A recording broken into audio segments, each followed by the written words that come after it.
ان کو لب کا کیا ہوگا بھائی؟ اسلام کے خلاف نہیں سنو گے؟ اسلام کیا ہو گیا؟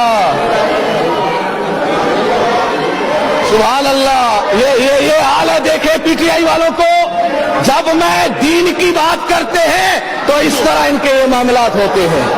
ہاں میں تو پیارے محبوب علیہ السلام کی صحابہ کی بات کر رہا ہوں، صحابہ کی عظمت کی بات کر رہا ہوں. آپ کو چاہیے کے اندر بھی بولتے کہ میں صحابہ کرام کی جس نے گستاخی کی ہے، جس نے بے ادبی کی ہے، ہم اس کو تسلیم نہیں کرتے ہیں. ہمارا قائد تو محمد رسول اللہ ہے. ہم دنیا میں کسی کو قائد نہیں مانتے ہیں. قائد اگر مانتے ہیں تو ہم رسول اللہ کو مانتے ہیں، صحابہ کو مانتے ہیں، ابو بکر صدیق کو مانتے ہیں، عمر فاروق کو مانتے ہیں، حیدر کلاب کو مانتے ہیں، حسن و حسین کو مانتے ہیں، ہم جام 12 امام کو مانتے ہیں، ہم ائمہ سنت کو مانتے ہیں. ہم کسی کو نہیں مانتے ہیں. تو میرے صحابہ کے شان میں بولے گا ہم اس کی زبان کو کاٹ کے رکھ دیں گے.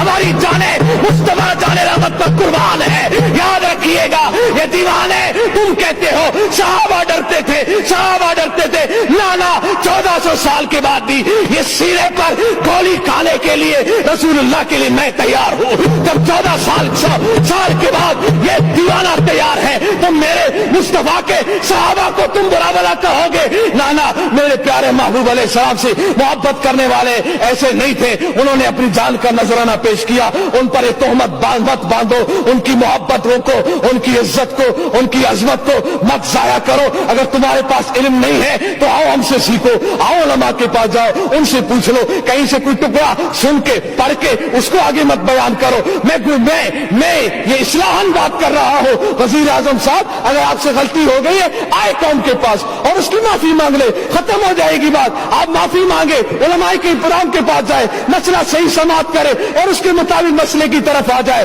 اور آپ کا یہ کہنا کہ معاذ اللہ صحابہ کرام لوٹ مار کر رہے تھے، یہ جملے تو سنو اپنے. یہ جملے کیسے جملے ہیں؟ لوٹ مار اور صحابہ، استغفر اللہ. اللہ رحم فرمائے. مجھے یہ